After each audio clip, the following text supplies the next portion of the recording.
آپ دیکھیں ٹک ٹاک پہ، یوٹیوب پہ، مختلف جگہوں پہ آپ کو ایک طبقہ نظر آئے گا جو قبضہ مافیا ہے.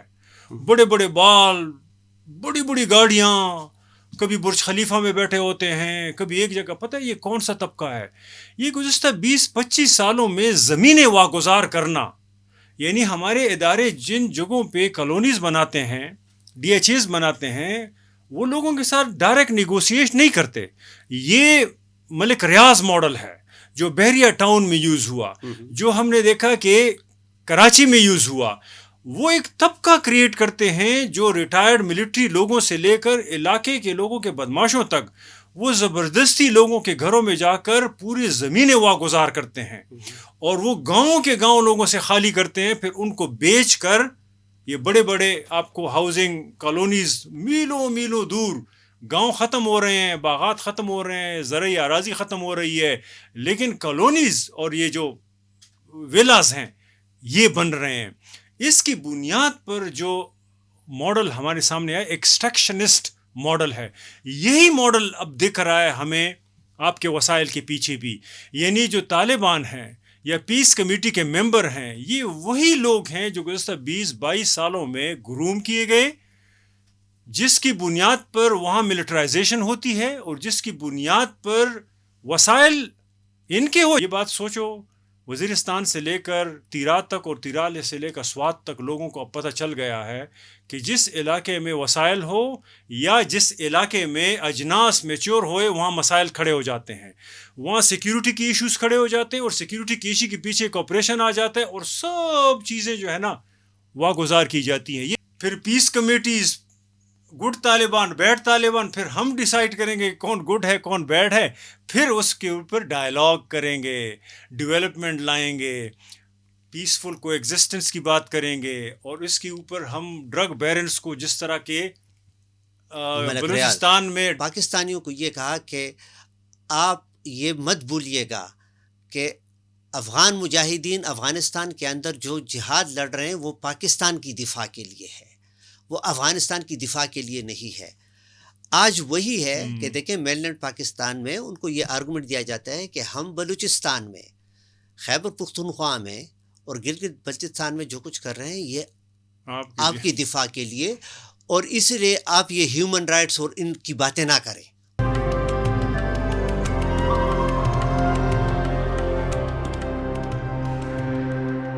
السلام علیکم ناظرین، ایک دفعہ پھر میں ڈاکٹر سید عرفان اشرف اور میرے ساتھ میرے دوست اور ہمکار ڈاکٹر فیض اللہ جان صاحب آپ کی خدمت میں حاضر ہیں. آج کا جو پوڈ کاسٹ ہے وہ ہم پاکستان منرل انویسٹمنٹ جو فورم ہے اس کے تحت جو اسلام آباد میں کانفرنس ہوئی، اور اس میں 300 کے قریب مندوبین آئے اور وہ دنیا کے مختلف کونوں سے تھے، اور ان کا بنیادی مقصد یہ تھا کہ کس طرح پاکستان کے حوالے سے فورن ڈائریکٹ انویسٹمنٹ آئے اور یہاں پہ منرلز کے جو ہے نا اس کے لیے منڈیاں بنائی جائے. اسی طریقے سے پھر ہم نے کچھ دنوں بعد منرل ایکٹ دیکھا جو خیبر پختونخوا جو اسمبلی ہے اس کے حوالے سے بہت باتیں شروع ہو گئیں، اور پھر ایک سوشل میڈیا پہ ایک ڈیبیٹ شروع ہوئی، اور یہ ڈیبیٹ اب تک جاری ہے. تو ہم آج اس پہ بات کریں گے، اور میرا پہلا سوال فیض صاحب آپ سے یہ ہوگا کہ آپ کی نظر میں یہ سب کچھ ہے، کچھ دنوں سے بہت زیادہ باتیں بھی ہو رہی ہیں اور دکھائی دے رہا ہے کہ عوام اور ریاست کے درمیان ایک خلا ہے، ایک خلیج ہے. اور جب میں عوام کی بات کرتا ہوں تو میں وہ مارجنلائز قوموں کی بات کرتا ہوں جن کے وسائل اسلام آباد میں ان کا بیوپار جاری ہے، لیکن ان کی مرضی کی بات کوئی نہیں کر رہا کہ آیا ان کی مرضی اس میں ہے بھی یا نہیں، اور فارن ڈائریکٹ انویسٹمنٹ کے شادیانے بجائے جا رہے ہیں. تو آپ اس کے بارے میں کیا خیال ہے آپ کا؟ عرفان، شروع میں جو آپ نے کہا نا کہ اسلام آباد میں کانفرنس ہوئی، پھر اس کے بعد دیکھیں جو اصل بات ہے وہ یہ کہ اس کے بعد انہوں نے جو پاکستان نے جو ایک فارن انویسٹمنٹ فیسیلیٹیشن کونسل جو بنایا ہوا ہے، تو انہوں نے اسلام آباد کے اندر بیٹھ کے ایک قانون بنایا، اور اس قانون کا مسودہ بلوچستان کو بھی بھیجا اور وہ خیبر پختونخوا کو بھی. تو بلوچستان چونکہ آلریڈی ایک کنٹرولڈ، فیڈرلی کنٹرولڈ ایک گیریزن صوبہ جو ہے اس حیثیت سے وہ کام کر رہے، تو ان کے پارلیمنٹ نے ان کی اسمبلی نے تو اس کو ریڈیلی پاس کر دیا. وہی ایکٹ خیبر پختونخوا کی حکومت کو بھی دیا گیا ہے. ابھی اسمبلی سے اس کو پاس کرنا ہوگا انہوں نے, جو کہ ہو جائے گا, کیونکہ مثال کے طور پر جو پاورز دیٹ بھی ہیں وہ جس قانون کو پاس کرنا چاہتے ہیں تو وہ تمام پولیٹیکل پارٹیز جو ہیں وہ بے شک روئیں چیخیں لیکن آخر میں وہ اس کو پاس کر لیتے ہیں. اس میں عجیب ایک بات یہ ہے کہ اس قانون کو جس کو منرلز ایکٹ کہا جاتا ہے وہ بنایا گیا ان بند دروازوں میں, اور ایک ریڈی میڈ مسودہ وہ بھیجا گیا ان صوبے میں کہ آپ ان کو اسمبلی سے وہ پاس کر لیں. لیکن بات اصل میں یہ ہے, ہم جس پر آج بات کریں گے کہ وہ ایکٹ ہے کیا. میں ان کے مندرجات پر نہیں جاتا, لیکن میں ان کے امپلیکیشنز پر بات کرنا چاہتا ہوں. امپلیکیشنز تو یہ کہ دیکھیں عرفان, پاکستان کے اندر جب ANP اور پیپل پارٹی ان کی حکومت تھی 2008 کے الیکشنز کے بعد, تو ایک تاریخی امینڈمنٹ ایکٹ جو ہے پاس کیا گیا تھا قومی اسمبلی سے, پھر اس کو سینٹ سے بھی پاس کیا گیا, جس کو کہتے ہیں 18 امینڈمنٹ. 18 امینڈمنٹ کو بہت سیلیبریٹ کیا جاتا ہے اینڈ رائٹلی, ٹھیک ہے نا, کہ جس میں صوبوں کو خود مختاری دے دی گئی آئینی طور پر. اب صوبے جو ہیں وہ خود مختار ہیں اس سینس میں کہ جو کنکرنٹ لسٹ تھی وہ لسٹ صوبوں کو ٹرانسفر ہو گئی, اور فیڈرل کے پاس جو چیزیں رہنی تھی وہ فیڈرل کے پاس رہ گئی. مثال کے طور پر فارن پالیسی وہ فیڈرل گورنمنٹ کا کام ہے, بے شک صوبے اس میں ان پٹ دیں گے. اس کے علاوہ کرنسی وہ فیڈرل گورنمنٹ کے پاس ہے. اس کے علاوہ سیکیورٹی وہ بھی, لیکن پولیسنگ کے علاوہ, کیونکہ پولیسنگ جو ہے وہ بھی فیڈرل کا. دوسری اس میں جو اہم بات ہے وہ یہ کہ جس صوبے کے اندر جتنے بھی نیچرل ریسورسز ہیں وہ نیچرل ریسورسز پر پہلے حق اس صوبے کا ہوگا, لیکن یہ بات اس میں کہیں پر بھی نہیں ہے کہ صوبے جو ہے وہ انکار کر سکتے ہیں کہ ہم باقی پاکستان کو اس کے ساتھ شیئر نہیں کریں گے. نہیں, وہ شیئر کرنا ہوگا, لیکن اگین جو کہ قانون ہے انٹرنیشنل لیول پر بھی اور اس 18 امینڈمنٹ میں بھی کہ ان صوبوں کو اس کی رائلٹی ملے گی. بالکل ٹھیک ہے نا, اس کو رائلٹی ملے گی. اب دیکھیں جب سے ٹرمپ اقتدار میں آیا ہے, لیکن یہ بات سامنے اس وقت آ گئی, لیکن اس پر کام بہت پہلے سے ہو رہا ہے کہ اس وقت پوری دنیا میں امپیریلزم جو ہے وہ لیتھیم اور اس قسم کے اور جو منرلس ہیں پریشس, ان کے کنٹرول پر ساری جنگ, کیونکہ اس وقت امریکہ اور چائنا کا جو جنگ ہے اس میں بھی مین فیکٹر یہ ہے, کیونکہ یہ لیتھیم جو ہے اور اس سے ایسوسیٹڈ اور منرلس یہ قیمتی اس لیے ہیں کہ یہ جو الیکٹرک کارز ہیں اور اس کے علاوہ الیکٹرک کارز کے علاوہ یہ موبائل چپس اور بیٹریز, ان میں اس کا استعمال ہوتا ہے. تو اس وقت ہم دیکھتے ہیں کہ کلونیلزم تو ہمیں اس طرح لگتا ہے کہ جیسے ختم ہو گیا, لیکن کلونیلزم کو ریپلیس کیا تھا امپیریلزم نے. تو انٹرنیشنل لیول پر تو ہم دیکھتے ہیں کہ امریکن امپیریلزم جاری ہے, لیکن ہم پاکستان اور پاکستان جیسے اور ممالک کے اندر دیکھتے ہیں کہ اس کے اندر کلونیلزم اسی فارم میں ابھی بھی موجود ہے اور مسلسل انٹینسیفائی ہو رہا ہے, جس کو دیکھیں ایکیڈیمیا میں, ماڈرن ایکیڈیمیا میں اس کو کہا جاتا ہے انٹرنل کالونائزیشن یا انٹرنل کلونیلزم. تو اسی لیے اس وقت اس ایکٹ پر جو ریئیکشن آ جانا چاہیے تھا وہ ابھی ہم دیکھ نہیں رہے پبلک ڈسکورس میں. میں دیکھتا ہوں کہ دیکھیں سندھ کے اندر شاید, یہ میرا اوپینین ہے, کہ پولیٹیکل اویئرنیس بہت زیادہ ہے بنسبت کے ہمارے صوبے میں, کہ جیسے جو کینالز کا پروجیکٹ ہے کہ انڈس ریور سے وہ نہریں نکالیں گے چولستان کی طرف, کہ جہاں پر ابھی یہ صحرا میں سبزہ جو ہے وہ اگانا چاہتے ہیں, تو سندھ کے اندر لوگ سڑکوں پر نکلے ہوئے ہیں کہ سندھ کا جو شیئر ہے انڈس ریور میں وہ کم ہو جائے گا. دیکھیں ہمارے ہاں ہمارے وسائل ہم سے چھینے جا رہے ہیں, لیکن اس پر کوئی بات نہیں ہو رہی اور میننگ فل بات نہیں ہو رہی. فیض صاحب, میں بھی جو ہے نا فیس بک پہ جو کیمپینز دیکھتا ہوں, میں ایک چیز دیکھتا ہوں کہ اس میں بہت زیادہ جذباتیت ہے, جو ہونا چاہیے، لیکن جذباتیت کے ساتھ ساتھ آپ کو یہ نہیں بھولنا چاہیے. مثال میرے ذہن میں ایک سوال آتا ہے، وہ یہ ہے کہ پاکستان جیسے ملک میں کہ جس میں ہر طرف انسانوں کے اجزاء جو ہے نا بکھرے پڑے ہوتے ہیں، بوم بلاسٹ ہوتا ہے، آپ جائیں روڈز پہ کسی کا سر پڑا ہوتا ہے، کسی کا کان، کسی کی ناک، کسی کی آنتیں. ہالز میں دیکھیں ہر جگہ لڑائی، انسرجنسی کی بات ہو رہی ہے، ایک صوبے میں دوسرے میں ٹیررزم کی بات ہو رہی ہے، اور ایک افراتفری کا سماں ہے. لیکن یہ 300 لوگ پاکستان کیسے آئے اسلام آباد؟ میرے ذہن میں یہ سوال بار بار آتا ہے. باہر اگر 300 لوگ اسلام آباد آتے ہیں تو کچھ ہے نا، کوئی ایشو ہے. میں آ رہا ہوں، نہیں، میں پہلے اس کا جواب دے دوں آپ کو کہ یہ کیسے آئے. تو آپ جو میرا سوال ختم نہیں ہوا لیکن آپ دے دیں اس کا جواب. نہیں، تو وہ اس طرح آئے کہ جو آپ باتیں کر رہے ہیں نا کہ مثال کے طور پر بہت وائلنس ہیں، لوگوں کے اعضاء بکھرے پڑے ہوئے ہیں وغیرہ وغیرہ وغیرہ نا، تو یہ تو خیبر پختونخوا اور بلوچستان میں ہے. تو باقی جو مین لینڈ اور وہ جو 300 بندے آئے ہیں تو وہ مین لینڈ پاکستان میں آئے ہیں. اچھا، جہاں پر اگین میں کہتا ہوں جو so called war on terror ہے نا، اس وار آن ٹیرر کے میں کیا کہتا ہوں کہ ان کے فوائد یا ان کا فروٹ وہ وہاں پر تقسیم ہوتا ہے. تو اس لیے وہ 300 آپ کے اور ہمارے پاس نہیں آئے. نہیں، میں تھوڑا سا کہوں گا 1 منٹ کے لیے آپ یہ 2 صوبے بھول جائیں کہ یہ آپ سمجھیں کہ پاکستان، دیکھیے 2 صوبے بھی تو پاکستان کا حصہ ہے.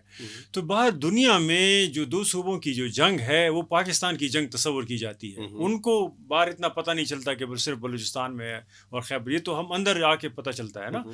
ویسے تو میں سمجھتا ہوں کہ 2009-10 میں صرف جو ہے نا ایک حملہ ہوا تھا کرکٹ اس پہ، اور پوری کرکٹنگ ختم ہو گئی تھی. دوبارہ لاہور میں اس کو کس طرح مشکلوں سے بحال کیا گیا ہے. میں یہ کہہ رہا ہوں کہ اوور آل اگر آپ دیکھیں پورا پاکستان ہی حالت جنگ میں ہے. اگر باہر کے پرسپیکٹو سے دیکھیں، باہر ملکوں میں تو یہ ایک امیج جاتا ہے. پھر بھی یہ لوگ آئے یہاں پر اور اسلام آباد میں، اور اس کا مطلب ہے کہ گلوبل لیول پر بھی جو ہمیں بتایا جا رہا ہے کہ ٹرمپ کے آنے کے ساتھ جیسے کہ ایک انوملی ہو گئی ہے، جیسے کہ ایک ایب نارمل کام ہو گیا ہے، جیسے کہ ٹرمپ اکیلا ہے اور پورا نظام کو وہ اکھاڑ رہا ہے. ایسا نہیں ہے. امریکہ میں جو یہ چینج آ رہا ہے یہ نظام ہی کا چینج ہے، اور ٹرمپ کو نظام ہی نے، یعنی اس لبرل ڈیموکریسی میں فاشزم ایمبیڈڈ ہے. تو جو لبرل ڈیموکریسی چل نہیں رہی امریکہ میں، تو فاشزم لامحالہ اس کا آؤٹ کم سامنے آ رہا ہے. اور اس کی ایک وجہ چائنا کی ڈیولپمنٹ ہے. نہ چائنا لبرل فاشزم پہ بلیو رکھتا ہے، نہ وہ لبرل ڈیموکریسی پہ بلیو رکھتا ہے. وہ ایک ایسا نظام ہے کہ جو صرف اکنامک ڈیولپمنٹ پہ بلیو کرتا ہے. یہ ہے کہ ہم نے آدھی آبادی جو ہے نا 1 بلین سے زیادہ لوگ جو ہے نا اس سے نکالے غربت سے، کہ غربت کی لکیر سے. یہ ان کی اچیومنٹ ہے. امریکہ کے پاس ایسی کوئی اچیومنٹ نہیں ہے اپنے آپ کو لبرل ڈیموکریسی کہتے ہوئے بھی. اوپر سے جو چائنا جتنی ڈیولپمنٹ 1 بیلٹ 1 روڈ انیشیٹو ہے، اب یہ 1 بیلٹ 1 روڈ انیشیٹو صرف لوگوں کو ملانا تو نہیں ہے، یہ وسائل تک ایکسیس بھی ہے.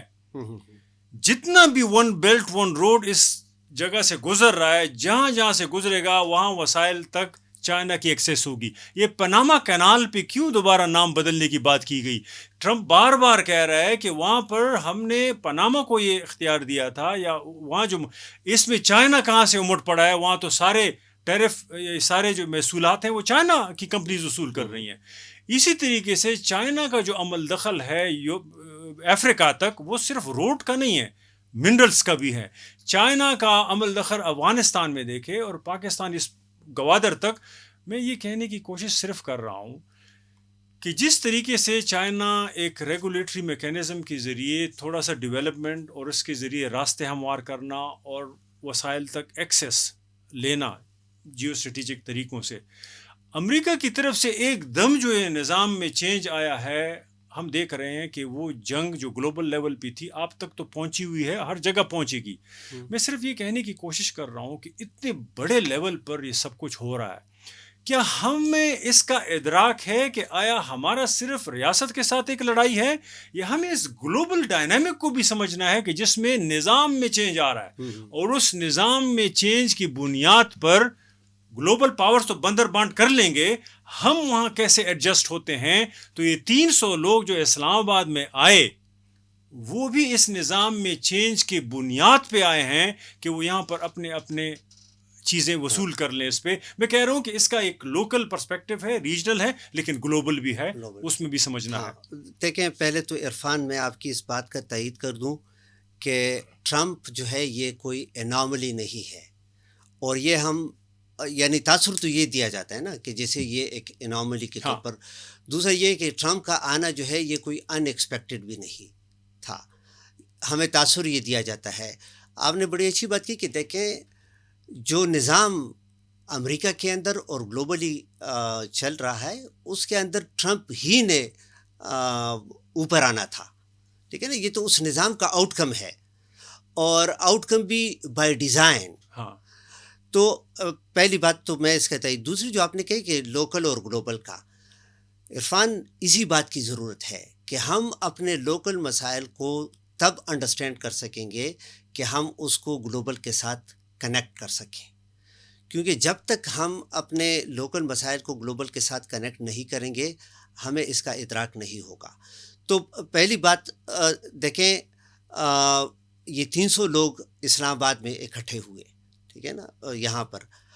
اب وہی میں نے آپ کو کہا کہ یہ کلونیلزم کا ایک نیا طریقہ آ گیا ہے کہ امپائر کے لوگ وہ آ گئے اور وہ لوکل کلونیل ماسٹرز سے ملے, اور لوکل کلونیل ماسٹرز نے بہت تیاری اس کے لیے کی تھی کہ ان کے پاس کہاں کہاں پر کون کون سا منرل جو ہے وہ اویلیبل ہے. انہوں نے دیکھیں ان کو تسلیاں دے دی کہ جی آپ آ کے انویسٹمنٹ کر دیں, ہم آپ کو پورا تحفظ دیں گے. ملک کے اندر اپنے لوگوں کو کوئی تحفظ نہیں ہے, لیکن فارن انویسٹر جو ہے ان کو پورا تحفظ دیا جائے گا. اب جو آپ نے بات کی نا گلوبل اور لوکل کی, میں جب اس کو دیکھتا ہوں تو آپ یہ دیکھ لیں کہ پاکستان جو ہے یہ امپیریل ورلڈ کا ایک ہم اسے کہتے ہیں کہ مہرا ہے. نہیں, مہرا نہیں, میں کہتا ہوں یہ اس کا ایک پروٹوٹائپ ہے, چھوٹا سا, ٹھیک ہے نا. جو گلوبل لیول پر جو کچھ ہوتا ہے امپیریلزم میں وہ آپ پاکستان کے لیول پر آپ اس کو دیکھتے ہیں. اور یہ میں کیوں کہتا ہوں, اس کی ایک وجہ ہے. دیکھیں کالونیز جب بنی گئی یا بنائی گئی, ٹھیک ہے نا, کلونیل ماسٹرز نے, جس طرح برٹش اس میں سب سے بڑا امپائر تھا, تو وہ کالونیز انہوں نے سیر سپاٹے کے لیے تو نہیں بنائی تھی. 2-3 مقاصد تھے نا. ایک مقصد تھا کہ ان کالونیز کے اندر بہت سارا را مٹیریل ہے, اس را مٹیریل کو یہاں سے اپنے امپائر کا جو مین لینڈ ہے یعنی انگلینڈ, ٹھیک ہے نا, وہاں پر لے جانا تاکہ اس سے جو ہے وہ فائن یا ریفائنڈ پروڈکٹس بنا لیں, اور پھر وہی پروڈکٹس جو ہے انہی کالونیز میں دوبارہ یعنی ہائی پرائسز پر وہ لے آئیں, ٹھیک ہے نا. یعنی کالونی کو را مٹیریل کی منڈی بھی بنا دی, لیکن اس کو کنزیومر مارکیٹ بھی بنا لیا, کیونکہ آپ جو کچھ بناتے ہیں تو پھر اس کے لیے آپ کو مارکیٹ کی بھی ضرورت ہوتی ہے نا. جس طرح چائنا کی ابھی ہم بات کریں گے کہ چائنا اپنی ضرورت سے زیادہ پروڈکشن کرتا ہے, تو اس لیے وہ ہر ایکسٹریم تک چائنا جائے گا کہ وہ ان پروڈکٹس کے لیے مارکیٹ جو ہے وہ ان کو کیپچر کر سکیں. تو ایک کلونیلزم کا یہ تھا. دوسرا جو ایم وہ کلونیلزم کا یہ تھا کہ جی لوکل لیبر جو ہے اس سے میکسیمم ویلیو ایکسٹریکٹ کرتے, میکسیمم ویلیو جو ہے وہ اس سے ایکسٹریکٹ کرتے اور ان کا خرچہ بھی کم ہو. یعنی مثال کے طور پر لیبررز جو ہیں وہ سلیو لیبررز ہوں, یعنی ان کے کوئی رائٹس نہ ہو, جوریڈیکل پولیٹیکل رائٹس ان کے نہ ہو. تو مثال کے طور پر کام کرتے ہوئے کسی کان کے اندر اگر وہ بڑی تعداد میں بھی مر جائے تو اسٹیٹ پر اس کی کوئی لائبلٹی نہ ہو, تو وہ اپنے ملک کے اندر یہ نہیں کر سکتے تھے, وہ کالونیز میں کرتے تھے. تو یہ تھا کلونیلزم کا ماڈل. ابھی ہم اس کو لوکل اس کے ساتھ وہ کنیکٹ کرتے ہیں. پاکستان کو میں آ کر جب ہم دیکھتے ہیں, دیکھیں پاکستان کے اسٹرکچر میں آپ نے ایک لفظ کہا کیپٹلزم کے حوالے سے کہ اس میں یہ چیز انہیرنٹ ہوتی ہے. میں کہتا ہوں کہ پاکستان کا جو اسٹرکچر ہے ریاست کا, انہیرنٹلی اس کے اندر ایک بہت بڑا امبیلنس ہے, اور وہ امبیلنس ان ایسے حالات میں جو ابھی اس وقت ہیں اس میں گلیئرلنگلی ہمارے سامنے آ جاتے ہیں. اور اسٹرکچر امبیلنس کیا ہے کہ پنجاب دیکھیں انہوں نے، ہم یہ بات کرنا بھی ویسے غلط ہے کہ اگر ہم کہیں کہ جی پاکستان پنجاب پاکستان کا سب سے بڑا صوبہ ہے، پاکستان کا سب سے بڑا صوبہ بلوچستان ہے، لیکن چونکہ انہوں نے وسائل کی تقسیم اس طرح کرنی تھی کہ پنجاب کو شیئر بڑا ملے، تو اس لیے انہوں نے کہا کہ جی آبادی کے لحاظ سے پنجاب چونکہ سب سے بڑا ہے تو اس لیے اس کا شیئر جو ہے وہ زیادہ ہونا چاہیے، وہ نہیں زیادہ ہونا، زیادہ ہوگا، وہ بیوروکریسی میں بھی، جوڈیشری میں بھی، وہ ملٹری میں بھی، اور پلس پارلیمنٹ کے اندر بھی، ٹھیک ہے نا، اور جوڈیشری کے بھی میں نے شاید وہ بتا دیا. تو وہ اچھا جب یہ بن گیا اتنا بڑا بیلنس، تو دیکھیں پنجاب کو ایک چسکا ملا، ماڈل ان کے پاس پہلے سے موجود تھا، کالونی کا ماڈل، اسی ماڈل کو انہوں نے ملک کے اندر امپلیمنٹ کر دیا، اور اسی لیے میں کہتا ہوں کہ یہ انٹرنل کالونائزیشن ہے، ٹھیک ہے نا. اور یہاں پر کس طرح امپلیمنٹ کیا، مثال کے طور پر واٹر ریسورسز یعنی ڈیم بنانے کا، وہ خیبر پختونخوا میں اس کے ایونیو زیادہ ہیں، تو انہوں نے یہاں پر دیکھیں تربیلا ڈیم بنا لیا، یہاں پر انہوں نے ورسک ڈیم بنا لیا. اب بجلی یہاں پر پیدا ہوتی ہے، تو اگین دیکھیں نا، اس کو کمپیئر کر لیں اس برٹش امپائر کے ساتھ، انہوں نے وابڈا ہاؤس بنا لیا لاہور میں جو پنجاب کا کیپٹل ہے، تو ساری بجلی جو ہے وہ وہاں پر جاتی ہے اور پھر وہاں سے ڈسٹریبیوٹ ہوتی ہے اس بنیاد پر کہ جی کتنی ضرورت ہے ان کی.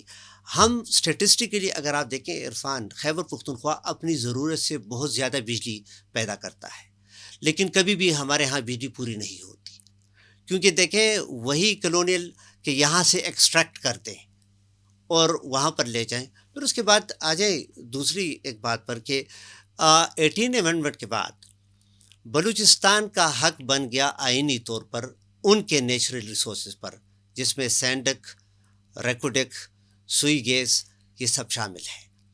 اور خیبر پختونخوا کے اندر ابھی جو منرلز جو ہیں ان کی یعنی گیس اس میں تیل، اور اس کے علاوہ یہ باقی قیمتی جو ماربلز ہیں مثال کے طور پر ہمارے ہاں، اب دیکھیں یہاں سے صرف ایکسٹریکشن ہوتی ہے، تو وہی را مٹیریل یہاں سے نا، اور یہ را مٹیریل پھر مین لینڈ پاکستان اور پاکستان سے پھر باہر کی دنیا میں جاتا ہے.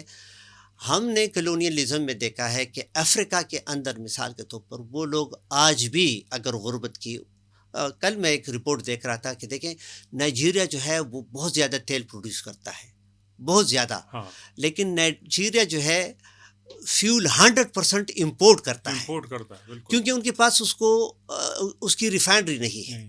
اور یہ نہیں کہ یہ کمزوری، یعنی ان کو ریفائنری اسٹیبلش کرنے نہیں دیا گیا کہ ہم ان کا، تو ان سے سستے داموں تیل لیا جاتا ہے، شیل کمپنی پہ زیادہ الزام، ہاں، اور پھر ان کو مہنگے داموں وہی ان کا تیل جو ہے وہ ان کو بیچا جاتا ہے. ہمارے ہاں بھی یہ کیا جاتا ہے نا، ٹھیک ہے نا، کہ ہم سے سستی بجلی لے لی جاتی ہے، پھر مہنگے داموں ہم پر دوبارہ جو ہے اس کو وہ بیچا جاتا ہے. یہ سب کچھ ممکن کیسے ہوا عرفان؟ آئی ایم سوری میں نے یہ بات بڑی لمبی کر دی، لیکن وہی کہ میں کانٹیکسٹ ڈیولپ کرنا چاہتا ہوں. وہ اس لیے میں نے آپ کو کہا کہ کلونیل ماڈل تو ان کے پاس موجود تھا نا، تو جب 18 امینڈمنٹ آ گیا اور صوبوں کو خود مختاری مل گئی، تو دیکھیں ہمارا جو پچھلا چیف آف آرمی اسٹاف تھا باجوہ صاحب، تو باجوہ صاحب نے اوپنلی کہا تھا کہ یہ 18 امینڈمنٹ جو ہے یہ شیخ مجیب کے 6 نکات سے بھی زیادہ خطرناک ہے. تو اس وقت سے کام اس چیز پر ہوا کہ کس طریقے سے ہم اس 18 امینڈمنٹ کو رول بیک کر سکتے ہیں.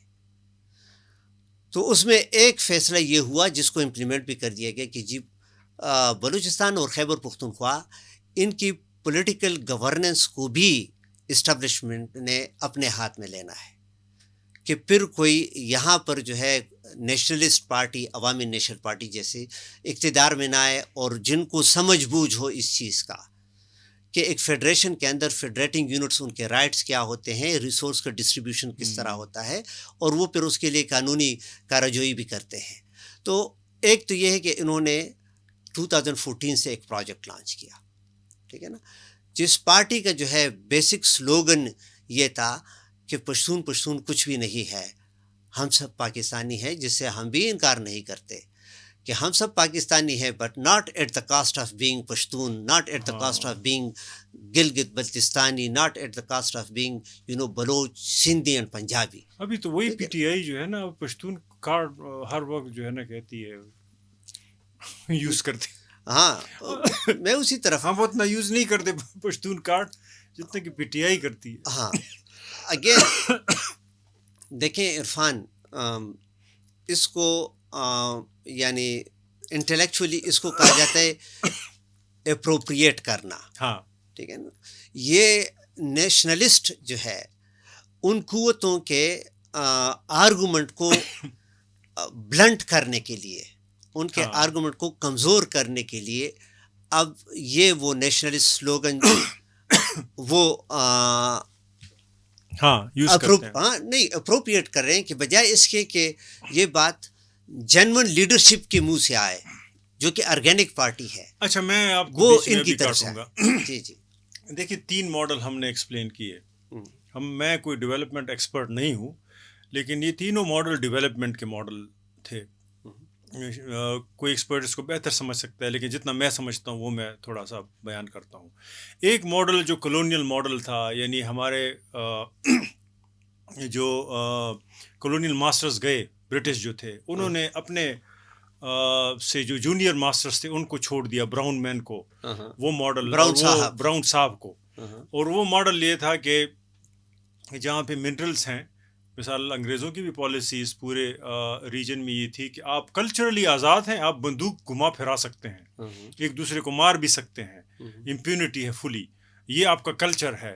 لیکن پولیٹیکلی اور اکنامکلی جو اسٹریٹجک ایسٹس ہوں گے وہ ریاست کے ہوں گے. اور پولیٹیکلی اگر آپ افغانستان کے ساتھ تعلق رکھتے ہیں یا کسی اور کے ساتھ, تو ہم کلیکٹیو ٹیریٹوریل ایکٹ کے ذریعے آپ کے گھر بھی مسمار کر دیں گے اور آپ کے ولیجز نصب و نابود کر دیں گے. تو کلچرلی جو بندوق پکڑائی گئی اس پالیسی کے نیچے پشتون کو, وہ بندوق اس سے پہلے بھی قومیں کوئی تلوار کوئی خنجر اپنی حفاظت کے لیے لیا کرتا تھا, لیکن پشتون کے ساتھ یہ بندوق کا عرصہ کچھ زیادہ ہو گیا, وہ ٹرائبلزم زیادہ ہو گیا. اب انہوں نے پھر بعد میں کہا کہ یہ ان کا زیور ہے, پشتونوں کا زیور ہے بندوق. اینی وے, تو یہ بندوق کلچر اور ٹرائبلزم جو ہمیں ورثے میں پوسٹ کلونیل اسٹیٹ کے ذریعے ملا, اس میں جو ڈیولپمنٹ کا جو ماڈل تھا اس میں اسٹریٹجک ایسٹس جو ہیں اس پہ ریاست کی اجارہ ہے, اور جہاں پر کچھ ایسے وسائل ہوں گے ریاست لوکل لوگوں کو کچھ حصہ ان کو دے گی. مثال 15% ہے یا جابز میں یا اس طرح کا ایک ماڈل چلا آ رہا تھا. لیکن ان دنوں چونکہ یہ کمپٹیشن اتنا تھا نہیں, تو ہمیں نظر نہیں آ رہا تھا کہ یہ کس نہج تک بات پہنچے گی جو آج تک ہے وہ ایک. تو آپ نے کلونیل ماڈل کی بات کی, مطلب یہ تو تھا کہ بجلی یہاں پیدا ہو, وہ جائے ہیڈ کوارٹر لاہور میں ہو, اس کی رائلٹی کم از کم آپ کا ایک مورل حق ہے کہ آپ کو رائلٹی ملے.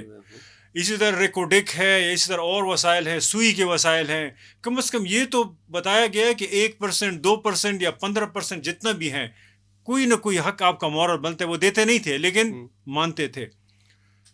اب ایشو یہ ہے کہ ابھی جو ماڈل پھر دوبارہ میں نے اس کی بتایا کہ پھر جو ابھی گلوبل ماڈل آیا ہے کہ جس کے نیچے چائنا ایکسٹریکشنزم تو کر رہا ہے, لیکن 1 بیلٹ 1 روڈ کے ذریعے وہ لوگوں کو ملا بھی رہا ہے.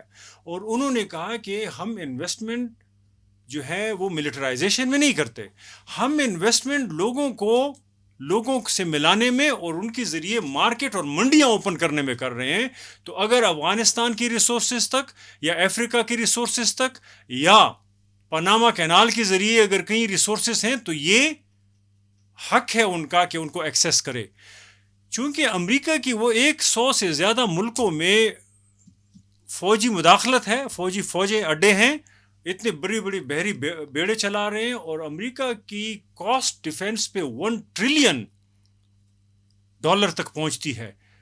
میں کل کسی کو سن رہا تھا, کہتے ہیں کہ پوری یونائٹڈ نیشن کا جو خرچہ ہے وہ $3 بلین ہے, یعنی امن کے لیے $3 بلین اور جنگوں کے لیے امریکہ کا بجٹ 1 ٹریلین تک پہنچ جاتا ہے. تو جنگیں آپ کو ہر جگہ نظر آئیں گی. اب جو جنگوں کی, ایک منٹ میں بولنا چاہوں, اس ماڈل کو ذرا پاکستان کے اندر لے آئے نا. آ رہا ہوں نا اسی طرف. ہمارے نیشنل بجٹ میں ڈیفینس کے لیے کتنے پیسے ہوتے ہیں, ہیلتھ اور ایجوکیشن اس کے لیے کتنے ہوتے ہیں؟ وہ آ رہے ہیں اس طرف. ہاں. میں صرف یہ کہہ رہا ہوں کہ جو ڈیولپمنٹ کا ماڈل ہے گلوبل لیول پر ابھی جو بن رہا ہے، جس کی بنیاد پر ٹرمپ ابھی ہمارے سامنے آیا، اور وہ امریکہ کے اس ہارڈ پاور کو یوز کر رہے ہیں جو کہ ہمارا ملٹری چیف بھی کہہ رہا ہے کہ اب پاکستان کو ہارڈ پاور کے طور پہ یوز کرنا ہوگا ہمیں. یعنی وہاں چینج کے ساتھ یہاں ہمارے ملٹری بھی ہارڈ پاور ان کو یاد آ گیا.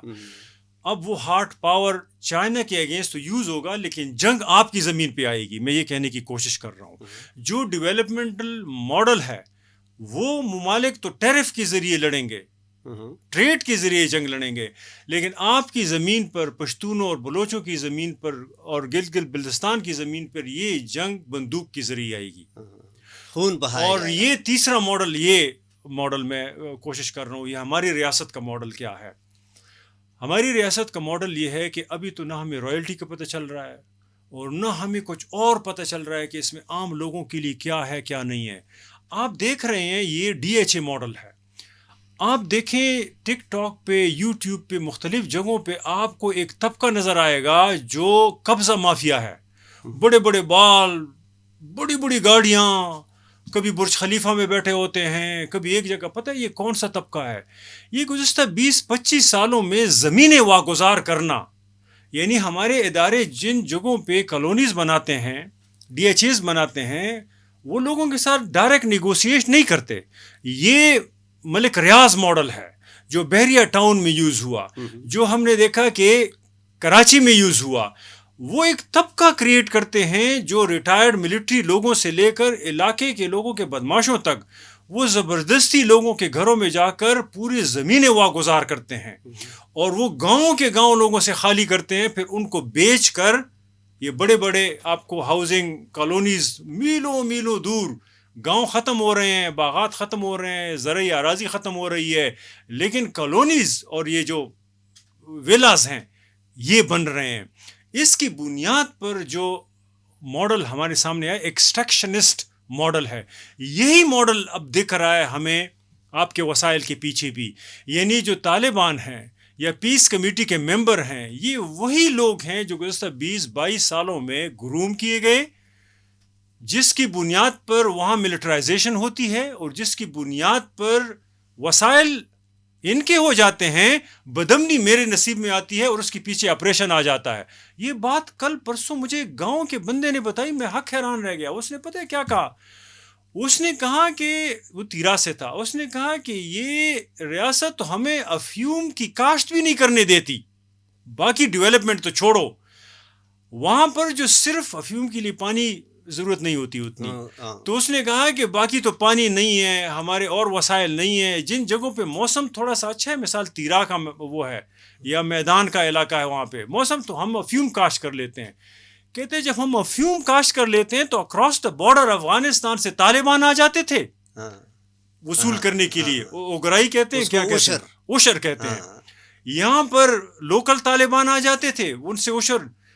بعد میں ہمارے لوگوں کو پتہ چلا جو یہاں پہ اور لوگ ہیں، انہوں نے ان علاقوں میں بیرے ڈال دیے. تو اس شخص نے کہا کہ جو ہی ہماری فصل میچور ہونے لگتی ہے آپریشن شروع ہو جاتے ہیں وہاں پہ.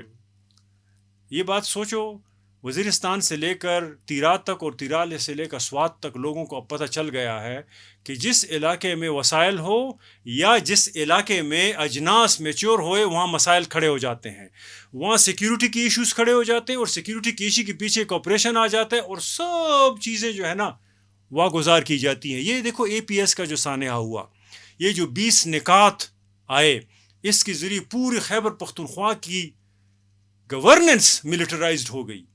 تو ایک سانحہ ہو جاتا ہے اور اس کے پیچھے پوری ملٹرائزیشن آ جاتی ہے. تو میں یہ کہہ رہا ہوں یہ جو ماڈل ہے، آپ تو جس کالونائزیشن ماڈل کی بات کر رہے تھے پچھلے والی کی، اس میں تو رائلٹی کی بات ہوتی تھی، اس میں تو حق کی بات ہوتی تھی. اس کی بنیاد پر آپ کے کچھ لوگوں نے حالات اس نہج تک پہنچایا کہ ایک کیانی صاحب کو ایکسٹینشن دینے کے لیے انہوں نے کم از کم 18 امینڈمنٹ پاس کروا دی. اب تو 18 امینڈمنٹ بھی گئی بیچ میں اور آپ کی رائلٹی کی نہ بات ہے. اب تو وسائل پہ ڈائریکٹ قبضہ ہے. جس طرح امریکہ چائنا کا راستہ روکنے کے لیے ڈائریکٹ 100 کنٹریز میں جو ان کی ملٹریز ہیں اس ہارٹ پاور کو یوز کر کے ہر جگہ پہنچا ہے. اسی طرح آپ کے پاس بھی تو ہارٹ پاور ہے. تو اب جو ہارٹ اسٹیٹ کی بات کی جا رہی ہے تو اس کے پیچھے تو وہی ٹرمپ کا ماڈل ہے. لیکن ٹرمپ تو وسائل لے جا کر اپنے لوگوں کو کچھ دے دے گا, کوئی جابس کریٹ کر لے گا وائٹ کلاس کے لیے. آپ کے تو سیکیورٹی کانٹریکٹ جائیں گے, صرف آپ کے تو ایک محکمے کو پیسے جائیں گے, اور لوگ کیا کریں گے؟ یہ بنیادی سوال ہے.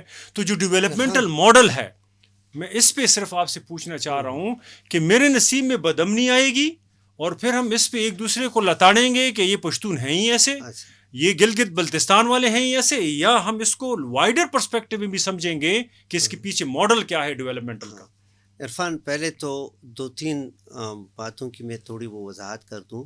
آپ نے کہا کہ ون بیلٹ ون روڈ امریکہ نے اس لیے بنایا تاکہ لوگوں کو نہیں, چائنا نے سوری تاکہ لوگوں کو کنیکٹ کرتے ہیں. میرے خیال میں ان کا آرگومنٹ یہ تھا, آرگومنٹ یہ ہوگا, لیکن یہ وسائل تک ہی تھا, یہ منڈیوں کو, یہی میں کہہ رہا اور یہ را مٹیریل اور انڈسٹری جو ہے, اور پھر کنزیومر مارکیٹ, اس کو کنیکٹ کرنا ہے, لوگوں کو نہیں. یہی میں نے کہا. ہاں, دوسری بات یہ کہ اسٹریٹجک منرلس کی آپ نے بات کی نا, اگین وہی بات کہ قانون انہوں نے یہ بنایا ہے کہ جن منرلس کو اسٹریٹجک ڈکلیئر کیا جائے تو پھر وہ اس پروونس کی پراپرٹی نہیں رہے گی. اسی طرح ٹھیک ہے نا. تو ہمیں کیا پتا, مثال کے طور پر جہاں پر کوئی بھی منرل نکلے اس کو اسٹریٹجک ڈکلیئر کرتے ہیں, تو وہ اسٹریٹجک ڈکلیئر کرتے, تو پھر اس کا مطلب یہ ہے کہ وہاں پر اس کی جب ایکسٹریکشن ہوگی, اس ایکسٹریکشن کے دیکھیں ایکولوجیکل وہ ایفیکٹس ہوں گے, ایکالوجی وہاں پر افیکٹ ہوگی نا, انوائرمنٹل ایفیکٹس اس کے ہوں گے, لوگوں کے لیے ہیلتھ ہیزرڈز ہوں گے. اب وہ سارے جو ہے وہ لوکل لوگ اس کو بھگتیں گے, لیکن چونکہ اسٹریٹجک ہیں تو اس لیے وہ یہاں سے باہر جائیں گے. ایک بات. دوسری بات یہ دیکھیں عرفان, مجھے نہیں پتا کہ ہم اس کو کس طرح کنیکٹ کر سکتے ہیں, لیکن دیکھیں گوگل کا جو ہیڈ کوارٹر ہے سین فرانسسکو میں, ٹھیک ہے نا, مائکروسافٹ یا گوگل, اس کا انہوں نے ایک کام کیا ہوا ہے, انہوں نے ایک بہت بڑا ٹاور لگایا ہوا ہے وائی فائی کا. تو اس علاقے میں جہاں پر یہ بیسڈ ہے, اس علاقے میں سب لوگوں کو فری انٹرنیٹ اویلیبل ہے. یہ دیکھیں لوگوں کے گڈ ول کو ون کرنے کے لیے, کہ لوگوں کے ذہن میں یہ بات نہ آ جائے کہ یہ دیکھیں یہ گوگل والے انہوں نے اتنی بڑی اسٹیبلشمنٹ ہے ان کی اور ہم انٹرنیٹ کو پے کرتے ہیں. یہ انہوں نے ایک طریقہ بنا لیا ہے. نہیں, ڈیولپمنٹ کا ماڈل ہے یہ. ہاں, آپ اس جگہ اتنی اسٹیبلٹی, اتنی ڈیولپمنٹ کریں گے کہ لوگ آپ کے ہم نوا ہوں اور آپ کو برداشت کر سکیں. عرفان دیکھیں, میں جس گاؤں سے ہوں وہ گاؤں ورسک ڈیم کے علاقے میں آتا ہے. تو ورسک ڈیم جو بنا ہے, تو جو زمینیں خراب ہوئی نا سیموتھور کی وجہ سے, وہ سارے اس علاقے کے. لیکن آپ مجھے بتا دیں کہ جن لوگوں کی زمینیں وہ کیا کہتے ہیں, وہ فرٹائل نہیں رہے اس ڈیم کے بننے کی وجہ سے, ان کو بھی بجلی اسی قیمت پر ملتی ہے جس قیمت پر لاہور اور کراچی اور اسلام آباد میں کنزیومرز کو. تو پہلی بات یہ کہ آپ دیکھیں پھر لوکل لوگ اس ورسک ڈیم کو کیا ایموشنلی اون کریں گے. دوسری بات یہ کہ اسلام آباد, کراچی اور لاہور میں اتنی لوڈ شیڈنگ نہیں ہوگی کہ جتنی لوڈ شیڈنگ ان جگہوں پر ہے کہ جہاں پر یہ ڈیم بنا ہوا ہے. تو ایک تو یہ کہ میں گوگل کے حوالے سے کہہ رہا تھا نا کہ گوگل والا ماڈل یہ امپلیمنٹ کر لیتے, تو جن کی زمینیں وہ افیکٹ ہوئی ہیں اس ورسک ڈیم کی وجہ سے, یہ ان کو مفت بجلی بھی اگر دے دیتے تو لوگ کہہ دیتے کہ چلیں ٹھیک ہے ہماری زمینیں خراب ہو گئی لیکن اس کا کوئی فائدہ تو مل رہا ہے. دوسری بات یہ دیکھیں, ہمارے ہاں جو کیا جاتا ہے, مثال کے طور پر ابھی جہاں پر یہ ایکسٹریکشن ہوگی منرلس کی, افریقہ جو ہے یہ کسی زمانے میں جب کالونائز نہیں تھا تو افریقہ کو فوڈ باسکٹ کہا جاتا تھا. یعنی افریقہ کے اندر جو خوراک کی ضرورت تھی وہ انہی کی اپنی لوکل زمین سے وہ لوگ اس کو پورا کر دیتے. کلونیلزم سے لے کر آج تک افریقن کنٹریز جو ہے اپنا سٹیپل فوڈ جو ہے وہ بھی ویسٹ سے امپورٹ کرتے ہیں. اور یہ کیوں ہوا, ٹھیک ہے نا. اب کامن سینس تو یہ کہے گا کہ دیکھیں افریقہ کے لوگ محنت نہیں کرتے, وہ اپنے لیے فصل اگا لیں. نہیں، اگر ان کو مثال کے طور پر یہ رہنے دیا جاتا کہ وہ اپنی زمینوں کا اسی طرح استعمال کر لیں جن کے لیے وہ زمینیں زیادہ موزوں ہیں، تو پھر ویسٹ کے اندر جو سبسیڈائزڈ ایگریکلچر ہیں ان کے پروڈکٹس پھر وہ کہاں پر بیچیں گے؟ کیونکہ امریکہ گندم اگاتا ہے، ویسٹ میں کافی سارے ممالک گندم اور یہ جوار وغیرہ اگاتے ہیں، لیکن وہ اتنا ہے کہ ان کے کنزمپشن سے زیادہ ہے، تو اس لیے ان کو وہ منڈی بھی چاہیے ہوتی ہے کہ وہ جہاں پر تو افریقہ کے لوکل مارکیٹ کو، اور یہاں ایگزیکٹلی ہمارے ساتھ بھی یہی کیا جا رہا ہے. تو آپ نے کہا کہ یہ کون سا ماڈل ہے، وہی میں کہتا ہوں کہ یہ انٹرنل کولونائزیشن ہے، یہ ڈیولپمنٹ کا کوئی ماڈل نہیں ہے. لیکن پرانے زمانے میں یہ تھا کہ برٹش ایک امپائر تھا، اب یہ ہے کہ امریکہ ایک امپیریل پاور ہے، لیکن باقی ممالک کے بارے میں نہیں کہہ سکتا، لیکن پاکستان بذات خود اپنے حرکات کی بنیاد پر ہم کہہ سکتے ہیں کہ یہ ایک امپائر ہے، اور مارجنلائز کہ جن علاقوں کو ٹارگٹ کر کے یہ کانفرنس میں انویسٹرز بلائے گئے، گلگت بلتستان، خیبر پختونخوا اور بلوچستان، یہ کالونیز ہیں، یہ کالونیز ہیں، اور اسی لیے کہتے ہیں کہ یہ علاقے اسٹریٹجیکلی بہت امپورٹنٹ ہے. تو اسٹریٹجیکلی اسی لیے کہ وار اکانومی جو ہے اس کو زندہ رکھنے کے لیے آپ کو ایک تھیٹر کی بھی ضرورت ہوتی ہے، تو اس لیے یہ علاقے تھیٹر کی. دوسری بات یہ کہ آپ نے یہ یہاں سے جو منرلز نکالیں گے تو اس کا بھی انڈسٹری مین لینڈ پاکستان میں بھی نہیں ہے. تو امریکہ کے ساتھ جس طرح وار آن ٹیرر میں ایک ڈیل کیا گیا تھا کہ جی ہم آپ کے لیے جنگ لڑیں گے، آپ نے ہمیں پیسے دینے ہیں، یہ اسی طرح ہے کہ جی ہم منرل آپ کے لیے سستے داموں یہاں سے ایکسٹریکٹ کریں گے، اور وہ پھر ہم مہنگے داموں آپ کو وہ بیچیں گے. تو لوکل لوگ جو ہے ان کو اس وقت جو ہے پاکستان کا ریاست جو ہے اس کا رول جو ہے وہ جس کو پشتوں میں اڑتی بولتے ہیں، ٹھیک ہے نا، وہ کیپٹلزم میں اسے کیا کہتے ہیں، مڈل پرسن، مڈل مین. یہ اس مڈل مین والا ہے، ہمارا خون نچوڑیں گے اور یہ پھر آگے جو ہے ماسٹرز کو ہینڈ اوور کریں گے، اور ہم سے مثال کے طور پر 10 روپے میں لیں گے تو ان کو یہ آگے جا کے 30 روپے میں دیں گے. وہ ان سے جو پروڈکٹ بنائیں گے تو وہ ہمارے پاس جب آپ پہنچے گا یہاں پر خیبر پختونخوا، بلوچستان اور گلگت بلتستان میں، تو ہم سے جو 10 روپے میں جو چیز لی گئی تھی وہ ہمیں پھر 100 روپے میں وہ دیں گے. اچھا، آپ نے جب کہا نا، میں تھوڑا سوچ رہا تھا، میں آپ سے میں بہت سی چیزوں پہ ایگری کرتا ہوں، لیکن آپ اس کو بہت بڑا رتبہ دے دیتے ہیں اس طرح کے پالیٹکس کو. میں اس کو، آپ نے جب خود کہا مڈل مین، تو مڈل مین امپائر نہیں ہو سکتا. وہ امپائر کی میمکری کر سکتا ہے، لیکن مڈل مین، میں نے کہا حرکات ان کے امپیریل. ہاں، آپ نے پہلے یہ کہا تو میں سوچ رہا تھا کہ امپائر ہے ایک، تو میں نے نہیں خیال کیا یہ اس کی اتنی کیپیسٹی ہے حرکات، اور نہ یہ اس کی کیپیسٹی ہے کہ انٹرنل کولونائزیشن یہ انڈیویجول یعنی اپنے سوچ کے مطابق کر سکے. وہ انگریزوں کا ایک نظام چلا آ رہا تھا، اس میں یہ بھی ایڈجسٹ ہو رہے ہیں. لیکن میں آپ سے یہ نہیں کہہ رہا کہ میں ڈس ایگری کر رہا ہوں، میں سمجھ رہا ہوں آپ کیا کہہ رہے ہیں. میں دوبارہ آپ کو پیچھے والے سوال پہ لے کے جاؤں گا. یہ جو ڈیولپمنٹل ماڈل ہے یا ڈیولپمنٹ کا ماڈل ہے، میں کہہ رہا ہوں کہ جو ہم یہاں دیکھ رہے ہیں وہ امیج ہے اس گلوبل ماڈل کا کہ جو بڑے لیول پہ سامنے ہے ہمارے. لیکن میں اس پہ بھی آپ سے تھوڑا سا ان پٹ لوں گا کہ ہمارے سامنے اس کا حل پھر کیا ہے، اور میں تھوڑا سا یہ ماڈل ایکسپلین دوبارہ کروں گا ایک ایپسٹیمولوجیکل یا علمی بنیادوں پر کہ اس پہ ڈسکورسز ہمارے پاس کیا ہیں. مثال گزشتہ 20-22 سال میں جب سے وار آن ٹیرر شروع ہوئی یا ٹوئن ٹاور پہ اٹیک شروع ہو گیا، تو ہم نے ایک لفظ سنا کہ the world will not remain the same. اس کی وجہ بنیادی یہ تھی کہ اب سیکورٹائزیشن جو ہے وہ، یعنی آپ نے امپائر کے ناک کو تنگڑی دی ہے، اب آپ سنبھالیں اس کو، یعنی پوری دنیا جو ہے وہ ڈسٹیبلائز ہو جائے گی. تو ایک ہمارے سامنے پیٹریاٹک ایکٹ اور اس طرح کے جو چیزیں آئیں، قوانین، اور پھر UN کی نیچے مختلف جگہوں پہ حملے ہوئے، تو اس کے بعد ہے every one is guilty unless proven innocent. Yes. یہ یعنی سیکورٹائزیشن کا جو ماڈل آیا یا جو ڈیولپمنٹ کا ماڈل آیا اس میں سیکیورٹی ٹاپ پہ تھی. امریکنز کو بھی بتایا گیا کہ ہم پہلے آپ کی سیکورٹی کا بندوبست کریں گے, اس کے بعد ڈیولپمنٹ ہوگی.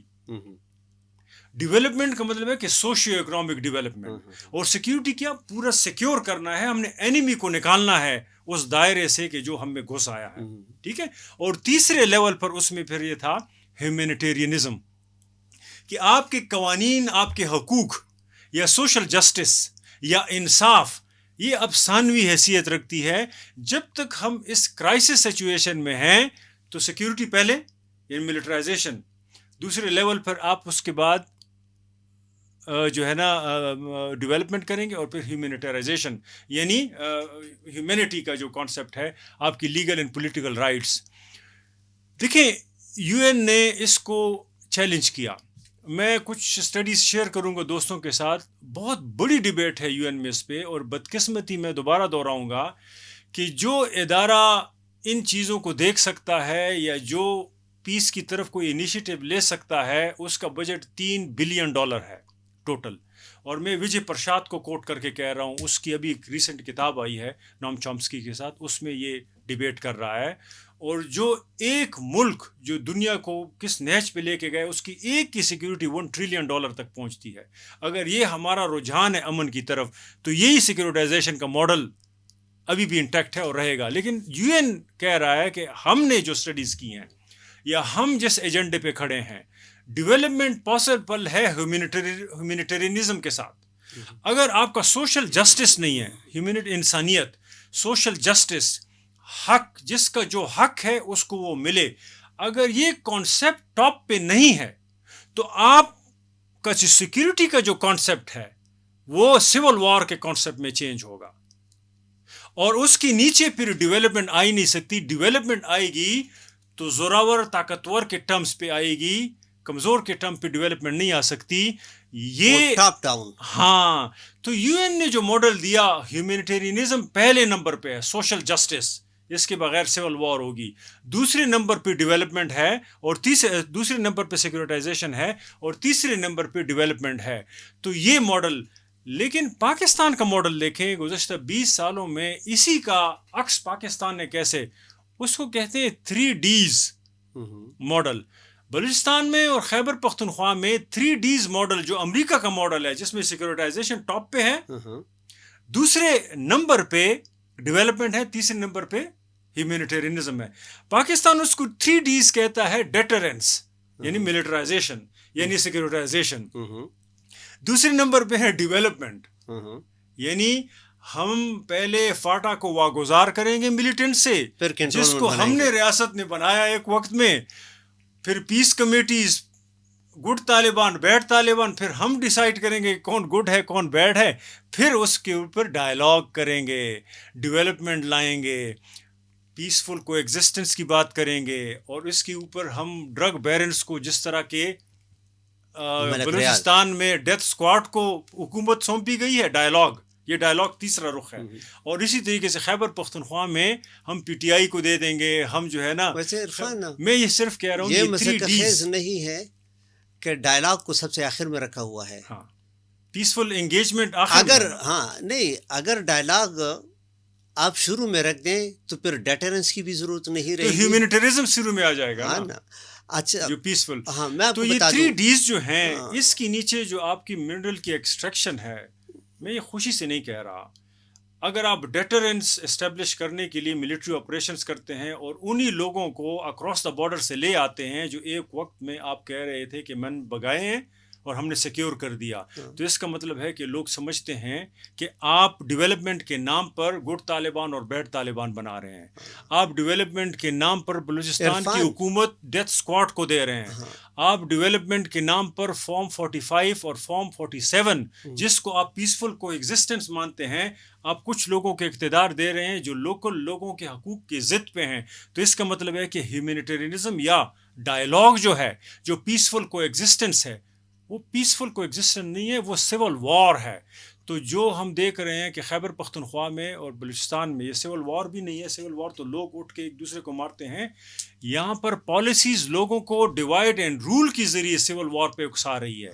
تو میں یہ کہہ رہا ہوں کہ ان صوبوں کی کوئی فیوچر پھر اس طرح کوئی خیر نہیں ہے. کوئی خیر نہیں ہے. ہمیں اس سے باخبر رہنا ہے کہ یہ سول وار کی کوشش کی جائے گی کہ ایک دوسرے کے ساتھ لڑانا ہے. اور مجھے پی ٹی ایم کی پالیسی بڑی اچھی لگتی ہے کہ انہوں نے اس دفعہ کوئی طالبان کا نام نہیں لیا, نہ پیس کمیٹی کا نام لیا, نہ ہمیں ڈیتھ اسکواڈ کا نام لینا چاہیے. اس کے پیچھے تو ایک ہی طاقت ہے جو ڈیوائڈ اینڈ رول کے ذریعے یہ چیزیں قبضہ کر رہی ہیں. عرفان, مجھے تھوڑا اجازت دیں کہ جو آپ نے آرگومنٹ دیا نا اس کا ایک ایکیڈیمک سائڈ بھی میں بتا دوں. ویسے یہ ایکیڈیمک سائڈ ہی تھا نہ بڑا نہیں تو اب ایکیڈیمیا یہی رہ گئی ہے. میں کیا کروں, اب ایکیڈیمیا جو ہے نا سیکولرائزیشن کے ارد گرد نہ ایکیڈیمک ہے لیکن وہی کہ بس آپ نام لے لیتے ہیں نا. ہاں ہاں, دیکھیں جب تک سوویت یونین تھا تو اس وقت اسٹریٹجیکلی اور اکیڈیمکلی یہ تصور کیا جاتا تھا کہ a country which is more secure is more developed. ٹھیک ہے نا. تو اسی لیے سارا فوکس ہوتا تھا وہی جو کہتے ہیں ہم کہ کولڈ وار کے دوران وہ زیادہ فوکس سیکیورٹی پر ہوتا تھا کہ پہلے ملک کو سیکیور کرنا ہے. تو پھر جب سیکیورٹی ایک دفعہ آ جائے تو پھر اس کے بعد ڈیولپمنٹ شروع ہوگی. لیکن سوویت یونین جب ڈس انٹیگریٹ ہوا, دیکھیں سوویت یونین جب ڈس انٹیگریٹ ہو رہا تھا تو اس وقت سوویت یونین کے پاس فوجی طاقت امریکہ سے بھی زیادہ تھی. یعنی نمبر آف اسٹینڈنگ آرمیز وہ سوویت یونین کا زیادہ, وار مشینری جو ہے وہ امریکہ سے زیادہ ان کے پاس.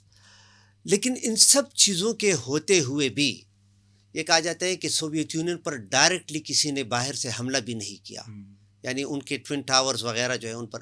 لیکن سوویت یونین جو ہے وہ ڈس انٹیگریٹ ہو گیا, جسے کہتے ہیں امپلوڈ ہو گیا, یعنی اپنے اوپر آ کے گرا.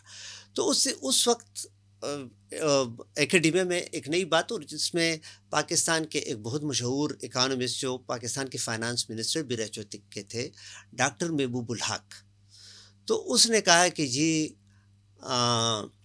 دیکھیں سوویت یونین کے ڈس انٹیگریشن نے ہمیں یہ سبق سکھا دیا کہ security is now shifted from the borders to the individual.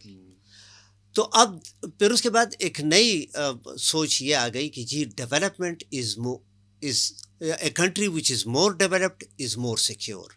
In other words development is security. تو یعنی جو ملک اکنامکلی یا ویلفیئر اس طرح سے جتنا زیادہ خوشحال ہوگا وہ اتنا ہی زیادہ سیکیور ہوگا. ہم دیکھیں پاکستان میں پتہ نہیں یہ بات, اور اس طرح ہے بھی. آپ دیکھو بہت سے ملک اسکینڈینیوین کنٹریز ہیں, بالکل سنگاپور ہے اس کی مثال ملتی, بہت سے ملک ہیں. نہیں لیکن آپ حیران اس پر ہو جاتے ہیں نا کہ دیکھیں محبوب الحق کو یعنی ایکیڈیمک سرکلز میں ویسٹ میں بہت زیادہ سراہا جاتا ہے.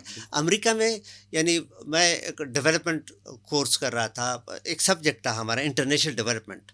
اس انٹرنیشنل ڈیولپمنٹ ہمارے پروفیسر جو ہے اس نے جتنی تعریف کی محبوب الحق کی, اور ریڈنگ مٹیریل جو ہمارے ساتھ شیئر کیا نا, تو لیکن وہ جس ملک میں تھا اس ملک نے اس کی سوچ سے کوئی فائدہ نہیں لیا, وہاں کے لوگوں نے بھی نہیں لیا. وہ سارے جو ہے اچھا یہ سارے خالد بن ولید بننا چاہتے ہیں تو اس کو محبوب الحق کی کیا پرواہ ہے. تو دیکھیں ہمارے ریجن سے دو بڑے نام, نسیم حجازی محبوب الحق صاحب سے زیادہ بڑا ہے پاکستان میں. بالکل, لیکن ہمارے ریجن میں دیکھیں دو بڑے نام جن کا انٹرنیشنل لیول پر بہت قدر کی نگاہ سے ان کے کام کو دیکھا جاتا ہے. دیکھیں وہ انڈیا کا ایک امرتیا سین ہے جس کو نوبل پرائز بھی ملا ہے, ٹھیک ہے نا, اور ڈیولپمنٹ پر اس کے بڑے کی تھیوریٹیکل ورکس ہیں, اور ایک ڈاکٹر محبوب الحق. اور یہ انہی کی کاموں کی وجہ سے دیکھیں یہ ورلڈ رینکنگ جو ہے ممالک کی, وہ جی ڈی پی سے نکل کے ہیومن ڈیولپمنٹ انڈیکس, ہاں بالکل وہ پیرامیٹر انہوں نے بنا لیا کہ اب کوئی ملک یعنی کتنا ترقی یافتہ ہے تو ان کی دولت کو جو ہے وہ کاؤنٹ نہیں کرنا، ان کے لوگوں کے ڈیولپمنٹ کو ایویلویٹ کر کے اس کی بنیاد پر وہ فیصلہ کیا جائے گا. تو دیکھیں اب UNB ہیومن ڈیولپمنٹ انڈیکس جو ہے اس بنیاد پر، لیکن دیکھیں ہم بدقسمتی سے ہمارے ملک میں اگین وہی پرانا ماڈل چل رہا ہے کہ جس میں سیکیورٹی از ڈیولپمنٹ. لیکن اس کو اگین آپ انٹرنل کولونائزیشن کے نظر سے اگر آپ دیکھ لیں عرفان، تو یہ پھر اسی ماڈل پر بھی وہ اپلائی کرتے ہیں اس کو کہ ڈیولپمنٹ از سیکیورٹی.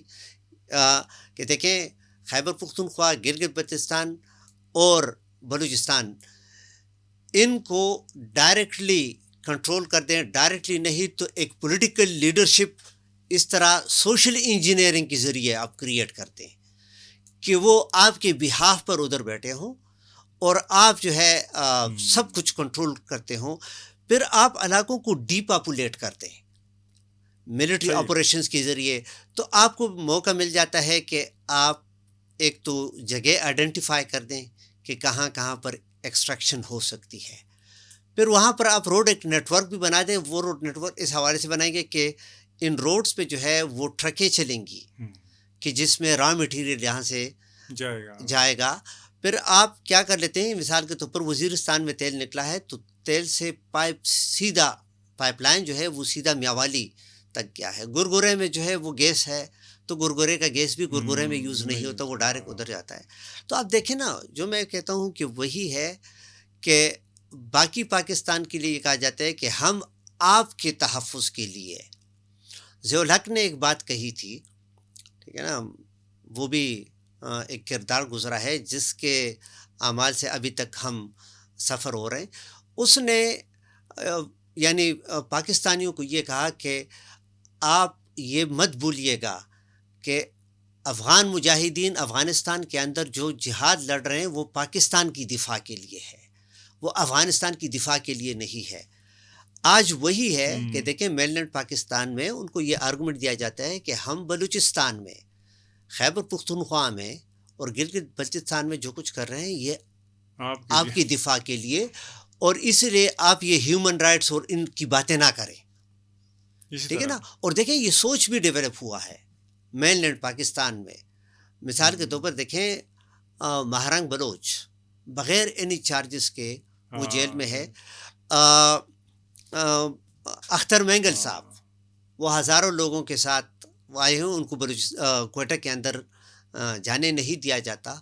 ہم یہاں پر دیکھتے ہیں مثال کے طور پر امن کے لیے لوگ نکلے، ان کے خلاف جو ہے وہ کرمنل اور ٹیررزم کے پرچے جو ہے ان کے خلاف پکارے علی وزیر ابھی بھی جیل میں ہے. اور جو ہے لیکن آپ دیکھیں مین اسٹریم پاکستانی ڈسکورس میں اس پر بات نہیں ہو رہی. تو گویا ایسا ہے کہ مین لینڈ پاکستان کے لوگوں نے بھی اس بات کو انٹرنلائز کر دیا ہے کہ یہ سب کچھ ہماری سیکیورٹی کے لیے ہو رہا ہے. بہت سے میں نے یہاں ہماری انٹلیکچوئلز دیکھے ہیں، انٹلیکچوئل سو کارڈ میں کہہ رہا ہوں، یعنی وہ یہ دعویٰ کرتے ہیں کہ یہ جہاد افغانستان نہ ہوتا تو دفاع پاکستان نہ ہوتا. یعنی وہ یہ دلیل کرتے ہیں کہ across the border Soviet union جب آیا تو وہ پاکستان کے لیے آ رہا تھا، اور گرم پانی تک. ابھی تک میرے اس میں جتنی بھی میں نے ڈاکومنٹ پڑھے ہیں مجھے کبھی بھی کوئی ایسی بات نظر نہیں آئی.